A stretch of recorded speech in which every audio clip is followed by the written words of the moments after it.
Bem-vindo a mais um programa da série Diálogo Filosófico. Estamos recebendo hoje em nossos estúdios o professor Alexandre Manduca.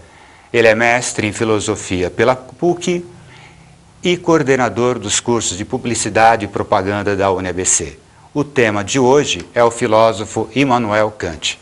Obrigado pela presença, professor. Muito obrigado, prazer estar aqui. Kant e Hegel, podemos dizer assim que são grandes filósofos da passagem do século XVIII para o XIX, na medida que muitos dos temas que eles trabalham acabaram tendo outros elementos, não, que criaram inclusive escolas. Nesse sentido, o que você poderia falar um pouco sobre a vida e a obra do Kant nessa época? O Kant ele nasceu em 1724, na região de Königsberg, na época Prússia. Hoje, depois de 45, acredito que ficou lá para a região da Rússia, né? Kant ele é um herdeiro dessas escolas, bem como você disse. Ele é um entusiasta, um herdeiro do iluminismo, do período da racionalidade. Então Kant ele acrescenta todas essa herança e vai fazer parte da formação dele. Kant era filho de artesãos, a mãe dele era uma professora, e isso fez com que ele se envolvesse de corpo e alma mesmo à universidade. Kant nem teve filhos, não casou, é uma pessoa que veio intensamente para a filosofia, principalmente na Universidade de Königsberg. E uma questão assim, a moral parece que é uma das grandes preocupações, não, que consta na sua obra. Isso é correto? Sim. Moral provavelmente é o tema central do pensamento de Kant. Kant quebra até uma tradição da ética que vinha desde Aristóteles, baseada nas virtudes. Então, a coragem, a honestidade, aquilo que nós demonstramos para o outro. Então, Kant ele quebra um pouco essa tradição e coloca a moral no centro da ética. É uma moral curiosa, porque isso depois foi criticado, é criticado até hoje pelas escolas que vêm em seguida, mas Kant, ele nessa visão na moral, ele trabalha muito com o dever. Quer dizer, essa formação rígida moral, ele até pela herança da materna, ele é filho de protestantes, que o luterismo era muito forte na época, então ele também é um herdeiro desse processo. Então a questão moral em Kant é realmente o ponto principal baseado nesse dever. Quer dizer, o dever que está acima, muitas vezes, do nosso querer. Um dever voltado para o universal. Aquela ideia é assim, muitas vezes nós queremos fazer alguma coisa, até podemos fazer, mas o dever nos impede de, às vezes, tomar essas decisões. Será que eu devo fazer isso? Fica aquela dúvida, né? Sim. Porque, às vezes eu quero fazer, posso, mas o dever vira como uma barreira para controlar esse ímpeto e faz com que a gente pense realmente que decisões tomar de acordo com a circunstância. Certo. E na educação? Quais seriam as grandes contribuições que o Kant vai legar para essa área? O Kant ele escreveu algumas obras importantes que vão tratar da educação. Então, desde as primeiras obras dele, que a gente tem aquela série da crítica, né? Crítica à razão pura, crítica da razão prática e crítica da capacidade de julgar. Desde as primeiras obras, as mais importantes de Kant, ele já trata um pouco dessa questão da educação. Que seria, tem uma frase curiosa de Kant que ele fala que a educação é que faz com que o ser humano deixe de ser um bárbaro, né? Quer dizer, então o ser humano passa a ser um ser da civilização, praticamente que tem contato com a educação. Então a educação seria o grande resgate, né? A salvação do ser humano seria atrás da educação. Eu acho que a educação de Kant passa por essa moralidade. Na metafísica dos costumes, que é uma obra muito importante também, passando as três, as críticas, ele vai criar esse ambiente de que as pessoas têm que se preocupar com o outro. Quer dizer, o que eu quero, por exemplo, fazer da minha vida, isso tem uma consequência direta com o universo, com o ser humano. E, provavelmente, chegar nesse estágio tem que ser através da educação. Kant tem um livro já no fim da vida, alguns até falam que ele estava meio senil, assim, né? Mas eu acho que, com certeza, bem lúcido ainda. Um livro publicado um ano antes da sua morte, que ele chamado Sobre Pedagogia, que que é pouco lido no Brasil. Esse livro, acredito que não tem tradução para o português, depois a gente pode checar. Mas é um livro que ele vai trazer esses parâmetros para a educação. Quer dizer, o ser humano, então, passa por esse processo de conhecimento, de formação, até que seria o grande estágio da educação, que é a moralidade. Então, essa visão de que Kant quer formar seres morais. Bom, você tocou em vários pontos que são importantes, mas eu tenho algumas dúvidas ainda sobre pontos específicos, não? Do período de Kant, a questão do idealismo e do dever, como é que ele trata esses temas? Como eu falei assim, Kant ele teve uma influência muito grande do iluminismo. Né? Então, Kant ele nunca foi um crítico feroz à sociedade que viveu na época, mas ele sempre destacou muito bem essa questão desse idealismo, do iluminismo, né? Fruto da Revolução Francesa e assim por diante. E a questão do dever, Kant sempre trabalha a questão de são estágios, né? Por isso que aí nós temos aí os imperativos categóricos de Kant. Quer dizer, as pessoas têm um amadurecimento da sua capacidade moral e, de acordo com a sociedade, você vai moldando isso em questões que ele chama de universais.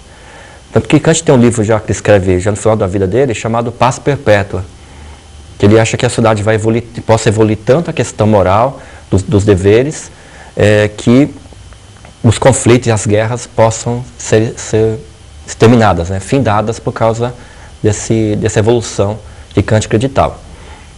E o fim do ser humano para Kant é a felicidade. Quer dizer, não é sentido da felicidade no sentido de Epicuro, né, aquela vida, a vida focada no prazer e no bem-estar, vamos dizer assim. Mas seria uma espécie de que, com a moral, o ser humano seria digno da felicidade. Não que ele seja feliz simplesmente, não. Ele seria um ser humano digno de ser feliz, tendo uma vida justa, uma vida pelo idealismo e uma vida reta.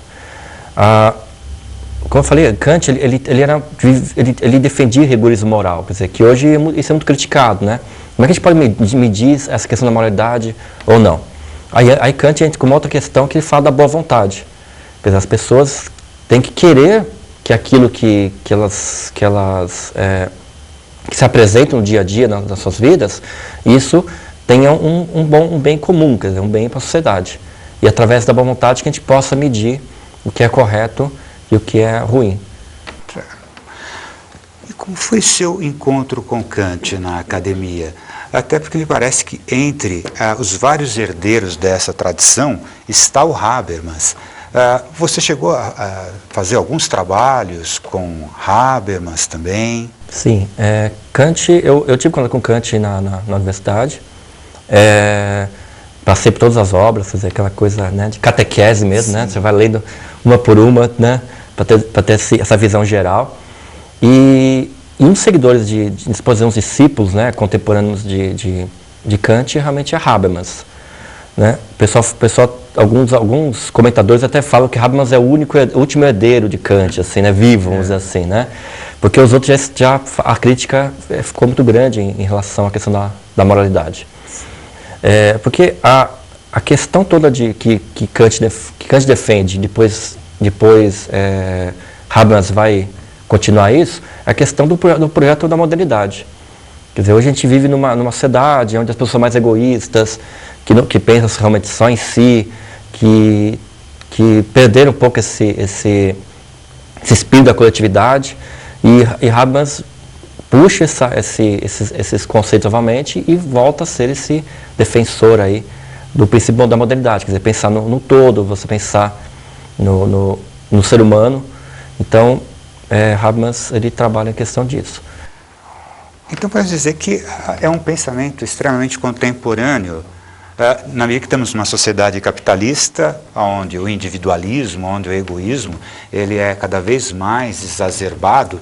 Então, pode dizer que existe uma atualidade de Kant ainda nos dias de hoje? Sim, realmente, porque, como eu disse, né, as pessoas parecem que vivem, né, olhando para si, quer dizer, não estão preocupados mais com o mundo. E acho que essas questões que a gente fala, até da questão da sustentabilidade, de meio ambiente, de pensar em deixar um mundo melhor, uma herança do mundo para gerações futuras. Então toda essa discussão que nós temos, isso realmente remete ao pensamento de Kant, de que existem consequências dos nossos atos, e essas consequências podem ser desastrosas no futuro, quer dizer, então o ser humano hoje pensa só em si, mas que pudesse pensar nos outros, né? Essa questão da questão universal, dessa questão do bem comum, é que Habermas puxa, né, de Kant com fervor, aí, com entusiasmo, com essa questão toda. E voltando um pouco ao século XIX, não? Porque nós sabemos que os debates filosóficos eram intensos, não? Schopenhauer, Nietzsche, o próprio Hegel, e sem dizer o Marx, né? Mas de uma maneira ou de outra, existe toda uma ligação com os filósofos que vieram anteriormente. Você poderia nos falar um pouco desses debates que estão presentes aí nesse século XIX? Sim, o Kant realmente ele participa disso, né? Quer dizer, nós temos aí, somente a Alemanha, nós temos esses que você citou, né? Passa por Hegel, Nietzsche, né? Mais moderno. Porque assim, eu imagino que nós tivemos um período muito drástico, né? Da quebra da Idade Média, onde você tinha um direcionamento muito diferente do que é hoje. E quando a racionalidade toma o corpo, quer dizer, quando você tem a quebra do pensamento da Idade Média, isso acho que no início isso amadurece. Quer dizer, não é mais aquela racionalidade pura como queriam anteriormente. Não, a gente tem isso no século XIX, no século XVI, XVII, né? Essa visão muito mais amadurecida, quer dizer, então não é mais um extremo como era antes, e esses debates todos contribuem para isso. Para a gente pudesse ter esse amadurecimento. O ser humano ele é um ser humano racional, claro, mas o próprio Kant, pela herança religiosa que ele tem, ele também não descarta essa questão do equilíbrio, né, entre a questão da religião e da razão. O eterno conflito da filosofia, né, ocidental, que é entre a fé e a razão. Que a gente tem isso intensamente. Sim. E para encerrarmos, quais as considerações que você pode estar fazendo sobre Kant, os trabalhos que você já desenvolveu com os seus alunos, ou como você tem aproveitado todo esse conhecimento nas suas atividades? Principalmente nas aulas de filosofia que eu trabalho, porque existe lógico, um grande glamour, né, uma grande busca pelos filósofos da Idade Clássica, os gregos, que têm grandes méritos, claro, né, eles são os grandes responsáveis por toda essa evolução do pensamento ocidental que nós temos até hoje, e muitas vezes esses autores, eles não são muito discutidos, e eu acredito que assim, a gente pode discutir, pode levar à tona para os alunos, porque são autores que têm um pé muito grande no pensamento atual, quer dizer, não são pensadores que ficaram esquecidos, quer dizer, então esse resgate é muito importante. Eu tenho trabalhamentos com eles para discutir esses autores, quer dizer, são autores que se fala muito sobre eles, mas que tem pouco aprofundamento, né? Os gregos são as grandes estrelas, vamos dizer assim, né, da filosofia. Certo. E esses autores que eles têm suas contribuições importantes, às vezes o próprio conteúdo das disciplinas, a gente acaba não contemplando esses autores, né? Pelo tempo, enfim, né? Talvez pelo interesse, né, de alguns pesquisadores que às vezes esses temas são poucos deixados de lado. E eu acho que, com certeza, Kant, ele nessa visão da racionalidade, eu acredito que ele faz com que nós enxergamos, por exemplo, a questão de enxergar o mundo de várias formas, né?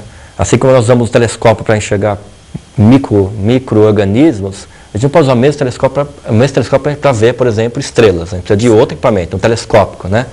Então a gente precisa o quê? De várias lentes, de várias maneiras, formas de ver a realidade de várias maneiras também.